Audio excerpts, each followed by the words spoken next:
En el versículo 2, Pablo escribe a los santos y fieles hermanos en Cristo que están en Colosas. ¿Vale? Pausa. Hoy tampoco vamos a avanzar mucho, me parece, pero... Evidentemente la carta que estamos viendo pues se llama como Colosenses, pues está escrita a personas que vivían en la ciudad de Colosas. Pero quiero detenerme en estas dos palabras que Pablo usa para referirse a estos hermanos. Pablo usa dos palabras: santos y fieles. Santo. La palabra santo no hace referencia a los santos, a los que igual estamos acostumbrados en el día de hoy, a los que se reza, los que sacamos por ahí en procesión y va todo el mundo, sino que Pablo usa la palabra santos para referirse a los creyentes, a nosotros. Cuando pensamos en santo, generalmente pensamos en un cristiano que ha sido muy bueno en la vida, que hizo muchísimas cosas buenas, y la iglesia pues lo exaltó al nivel de santo. Cuando Pablo se refiere a santo, no se refiere a ningún cristiano de un nivel superior, al cristiano normal y corriente, que vienen a la iglesia, que oran, que caen, que fallan, cristianos normales. La palabra santo significa apartado del pecado y consagrado a Dios. Si vamos a 1 de Pedro, capítulo 1, versículo 16, Pedro dice: porque escrito está, sed santos, porque yo soy santo. Y esto lo está tomando de Levítico 19:2, cuando dice Dios a Moisés: habla a toda la congregación de los hijos de Israel y diles: santos seréis, porque santo soy yo, Jehová, vuestro Dios. Nuestro Dios es un Dios santo. Es un Dios puro, perfecto. ¿A qué nivel llega esto? Escucha lo que dice el Salmo 5:4. Porque tú no eres Dios que se complace en la maldad.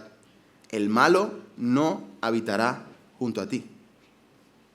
Más aún, Habacuc 1:13 dice: muy limpio eres de ojos, hablando de Jehová, para ver el mal, ni puedes ver el agravio. ¿Alguna vez has mirado el sol directamente? Sin gafas y sin nada. Pues eso es lo mismo que le pasa a Dios cuando mira el pecado.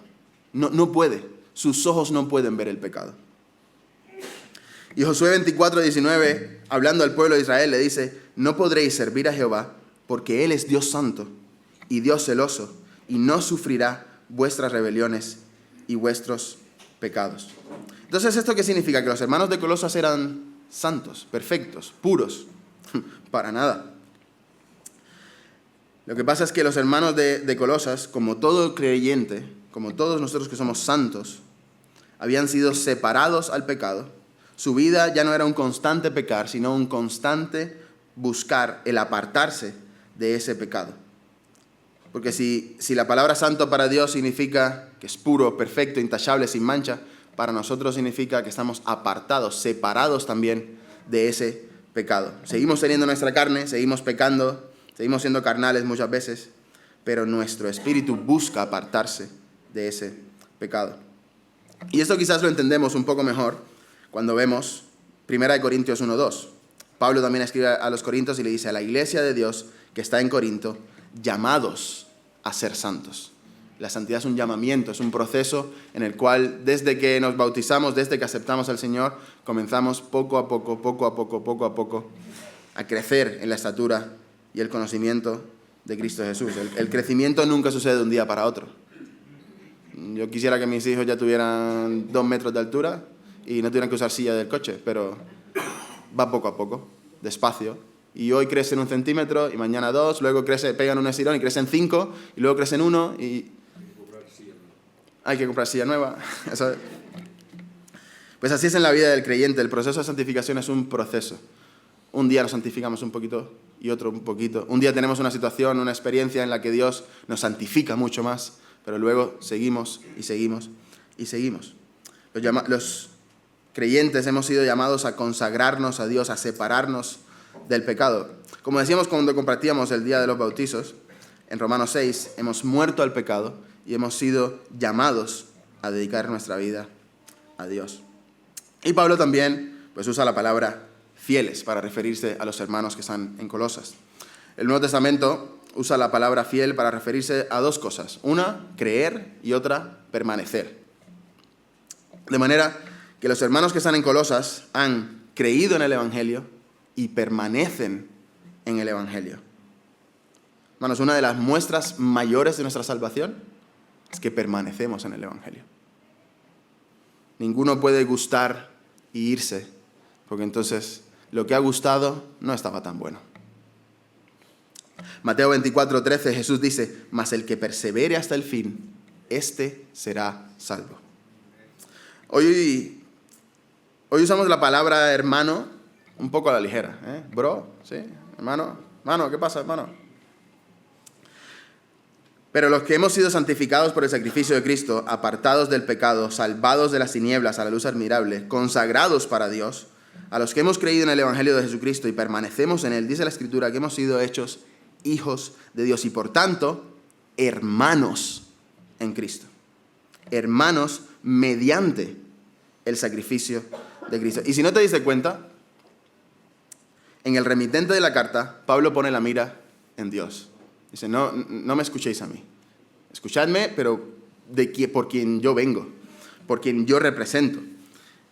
Y en el remitente, en el destinatario, hace lo mismo.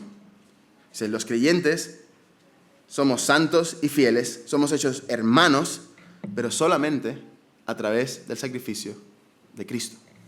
Sin el sacrificio de Cristo, somos un puñado de gente que se reúne los domingos. No somos hermanos, no somos hijos de Dios. Pablo no solo pone el enfoque desde el primer momento en Cristo, en el remitente de la carta, sino también en el destinatario y también en el saludo de la carta. Mira, Pablo podía haber dicho, os deseo que estéis bien, os deseo que os vaya bien las cosas, que la iglesia esté creciendo, os deseo yo. Sin embargo, ¿qué dice Pablo? Gracia y paz. ¿De quién viene la gracia y la paz? Pablo no puede dar gracia y paz. Pablo es un hombre. Y hablamos la vez anterior de quién era ese hombre, Pablo. Pablo dice, gracia y paz a vosotros, de Dios, nuestro Padre, y de nuestro Señor Jesucristo. Recordad, el tema principal de la carta a los colosenses es reconocer la suficiencia de Cristo. Es proclamar la centricidad de Cristo en la salvación y en la vida del creyente. Y creo que de momento Pablo lo está haciendo bastante evidente. Desde el inicio, desde la dedicatoria de la carta, Pablo está diciendo, todo lo que yo os vaya a decir es por Él. Todo lo que vosotros vais a hacer es por Él. Todo lo que yo os puedo desear es de Él.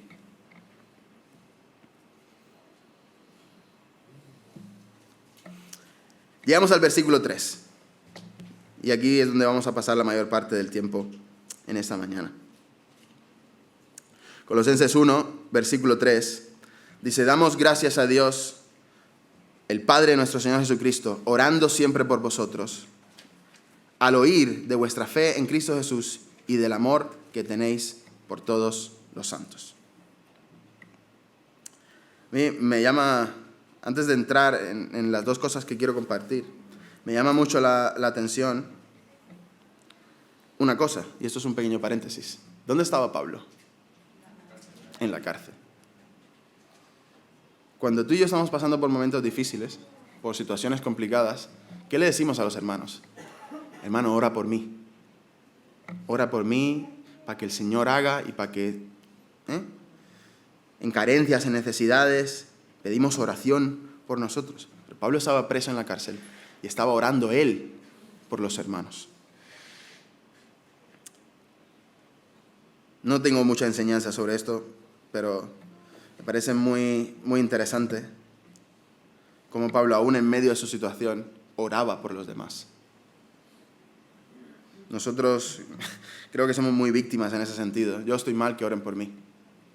Pero es que tenemos todos una responsabilidad de orar los unos por los otros. Pablo comienza en el versículo 3 diciendo, damos gracias a Dios. Y Pablo da gracias a Dios por dos cosas fundamentales en la vida del creyente. Dos elementos que para mí son el centro de la identidad del creyente y la marca de que hemos sido verdaderamente alcanzados por la salvación. Número 1, Pablo da gracias por vuestra fe en Cristo. Los colosenses no eran como algunos que pervertían el Evangelio como pasaba, por ejemplo, en Gálatas 1:7, sino que los colosenses tenían fe en Cristo. Y vamos a hablar un poquito de qué es esa fe. La verdadera fe salvadora no es solo arrepentimiento. Hablaba con el pastor esta mañana de que cuando conocemos a Cristo tenemos un momento emocional, un momento en el que nos sentimos tristes por nuestros pecados, pero la fe no es solamente sentirse acongojado y triste por nuestro pecado. La fe no puede quedarse en el arrepentimiento, pero es, primeramente, sin dudas, un acto emocional. Es un momento en el que entendemos nuestra condición delante de Dios y el arrepentimiento causa en nosotros, o debería causar también esa tristeza por lo que hemos hecho antes. Pero arrepentimiento no puede solamente ser una palabra que utilizamos para referirse a ese momento. La palabra griega que se traduce como arrepentimiento es metanoia. Metanoia significa meta, que es después, y noeo, que es entender. En el original eso significa una nueva idea, un cambio de mente. De manera que desde el punto de vista bíblico, el significado no se queda en una nueva idea. He tenido una metanoia, no.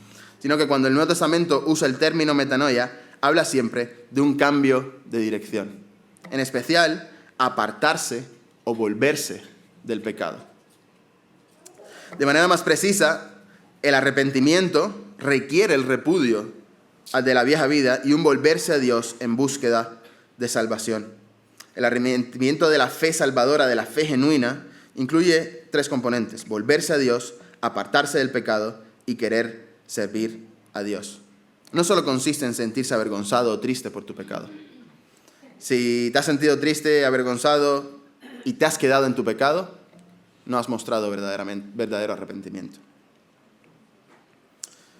El arrepentimiento se basa en tomar una nueva dirección en la voluntad, una decisión intencional de abandonar toda impiedad y de perseguir, a cambio, la justicia de Dios. Pero la fe verdadera no solo incluye arrepentimiento. La fe verdadera incluye también obediencia. La fe que salva va mucho más de una aceptación intelectual o de una convicción emocional que sentimos en nuestro corazón, sino que abarca también la decisión de la voluntad de obedecer a Dios y a sus leyes. La obediencia es el sello distintivo del verdadero creyente. Cuando una persona obedece a Dios, da con ello la única evidencia posible de que su corazón cree en Dios. Sí, yo me he apartado de mi pecado, pero si no obedeces el mandato de Dios, si no te sometes a la autoridad de Cristo, no has experimentado una fe verdadera.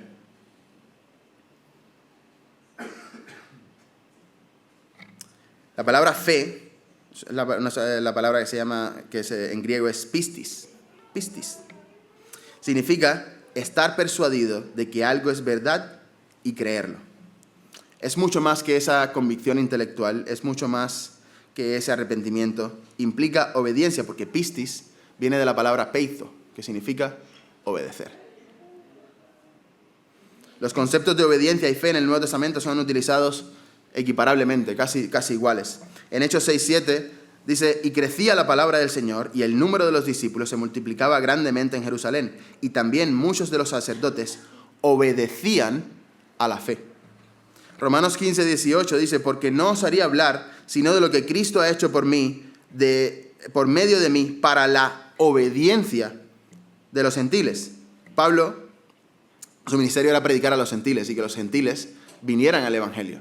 Cuando Pablo habla de esa experiencia de conversión de los gentiles, la menciona de esta manera: para la obediencia de los gentiles.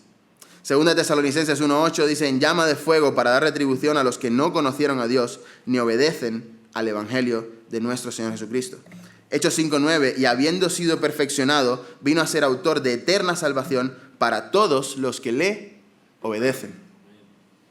Primera Pedro 4:17: porque es tiempo de que el juicio comience por la casa de Dios, y si primero comienza por nosotros, ¿cuál será el fin de aquellos que no obedecen al evangelio de Dios? No dice cuál será el fin de aquellos que no han hecho una profesión de fe. No dice cuál será el fin de aquellos que no se han arrepentido. Dice cuál será el fin de aquellos que no obedecen el evangelio de Dios. Porque el evangelio de Dios requiere obediencia, requiere acción de nuestra parte. Santiago 2:14 dice, hermanos míos, ¿de qué aprovechará si alguno dice que tiene fe y no tiene obras?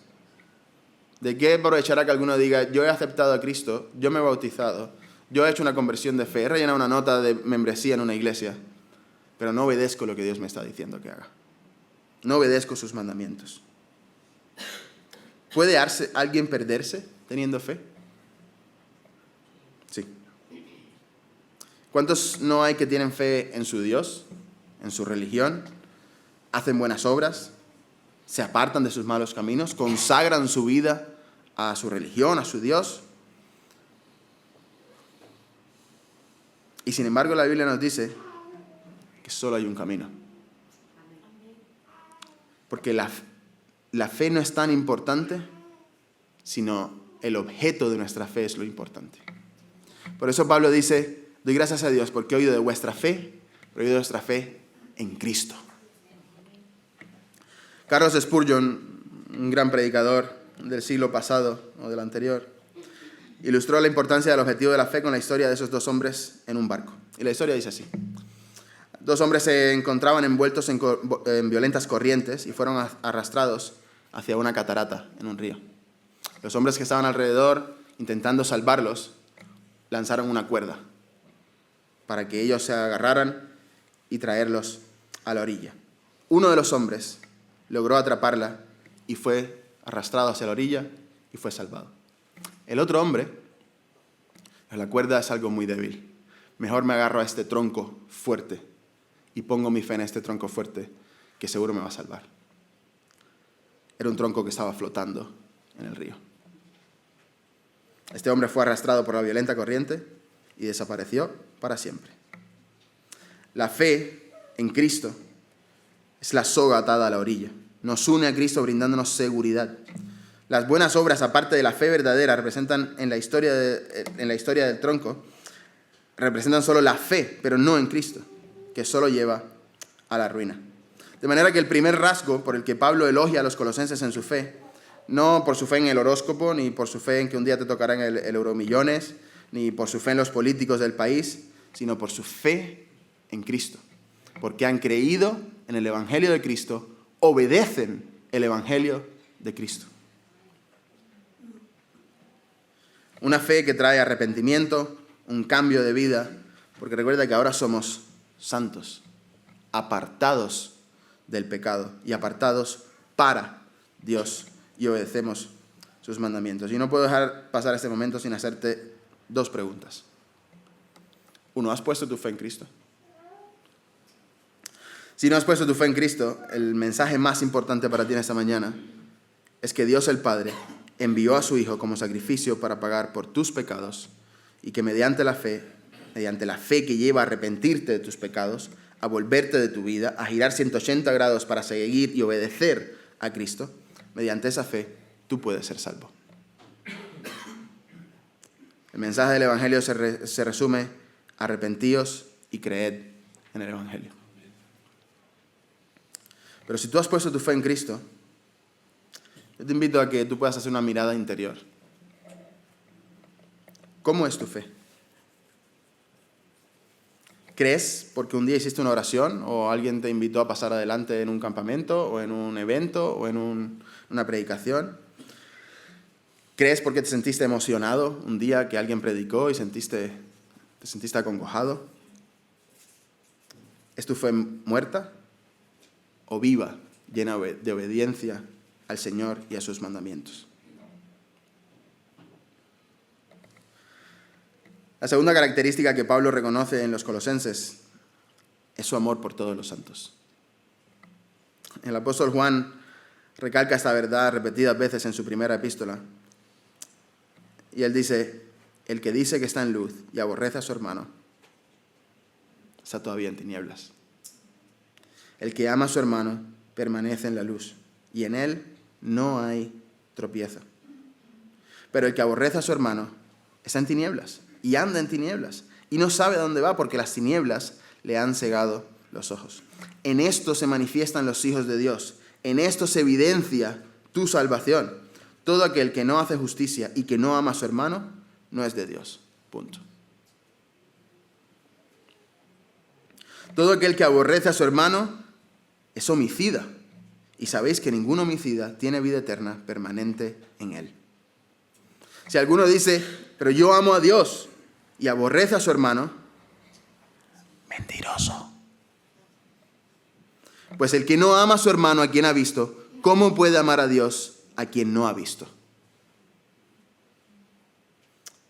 Mira, esto no significa que debamos sentir el mismo afecto hacia todas las personas. Evidentemente, cada uno pues, tendrá un grupo de personas con los cuales se siente más afín, con los cuales se siente más cercano, con los cuales tiene una mejor relación. Amar a los hermanos, el amor por los santos no significa, no es solo una emoción, no es sentir. El verdadero amor a los hermanos es servirlos de manera sacrificada según sus necesidades. Demostramos verdadero amor hacia alguien cuando nos sacrificamos para suplir sus necesidades. Mira, yo te puedo, cuando vienes a la iglesia, te puedo abrazar todo lo que quieras. Te puedo dar 2 besos, 3 besos, 4 besos. Da igual. Te puedo decir, guapa, qué bien estás hoy. Te puedo decir lo que quieras. Puedo hacer físicamente y en apariencia cualquier cosa que parezca que te amo. Pero si yo no estoy dispuesto a sacrificarme a mí mismo por tus necesidades, no te amo. Y ese sacrificio puede tomar muchas formas. Para algunos puede ser sacrificar su dinero, para algunos puede ser sacrificar su tiempo, para algunos puede ser sacrificar su orgullo, su comodidad. La mayor muestra de lo que significa verdaderamente amarnos los unos a los otros la dio Cristo en la cruz. Juan 13:1 dice, como había amado a los suyos que estaban en el mundo, los amó hasta el fin. ¿Qué significa esto? Los amó al punto de completar el sacrificio en la cruz por ti y por mí. Los amó al punto de sacrificarse por ellos. Mira, Dios no espera que sintamos afecto hacia todas las personas. Yo creo que eso es un poco irrealista, impráctico, porque nuestro corazón es un corazón carnal y estamos en un cuerpo de carne. Y el hermano también está en un cuerpo de carne. Dios espera que nos sirvamos unos a otros, que nos sacrifiquemos unos por los otros. La vida cristiana tiene 2 facetas, hermanos, ambas cruciales, la fe y el amor. El verdadero creyente se caracteriza por la fe pura en la verdad y la manifestación del amor hacia los hermanos. La fe en Cristo y el amor a los hermanos. La muestra mayor de una relación correcta con Dios es fe y amor. La fe salvadora auténtica es más que una convicción mental, sino que transforma el corazón del creyente para amar a los demás, para servir a los demás. En esta mañana lo vamos a dejar ahí y seguiremos la serie de Colosenses el 3er domingo de mayo, si Dios lo permite. Pero antes de terminar, quiero que veamos que aunque parezca que Pablo esté elogiando a los colosenses, en realidad no lo está. Quizás cometemos el error de decir, luego de esa introspección, tengo fe en Cristo, obedezco a Cristo, sirvo a mis hermanos, gloria a Dios por mi vida, qué bueno soy.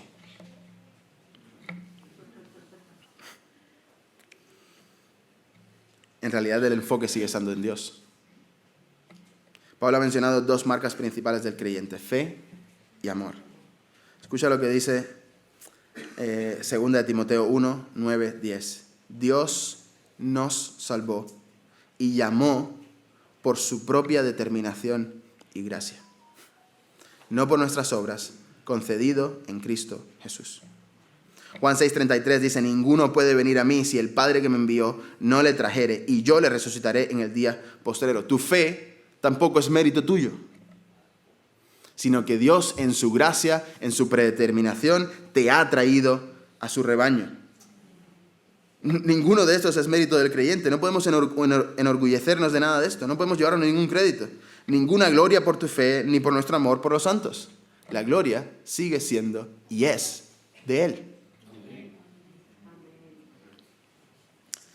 De manera que la fe en Cristo la hemos recibido de Él. La gloria cuando alguien se convierte, cuando alguien se arrepiente de sus pecados y obedece sus mandamientos, No es para nosotros, no es por lo bien que lo hemos hecho, sino para Él, porque Él es el autor y el consumador de nuestra fe. Él es el iniciador de nuestra fe. Efesios dice, porque muertos en nuestros delitos y pecados, nos era imposible acercarnos a Dios, pero el Espíritu Santo nos convenció de justicia, de juicio y de pecado. Dios fue quien ejecutó su plan de salvación. Dios fue quien planeó el plan de salvación. Dios fue quien descargó su ira contra el pecado sobre su propio Hijo. Y Dios es quien nos llama de las tinieblas a la luz admirable.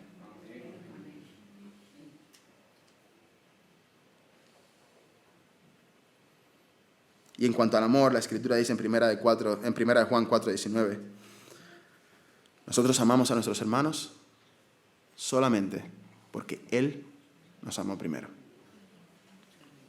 1 Corintios 1:31 dice, para que como está escrito, el que se gloría, gloríese en Cristo.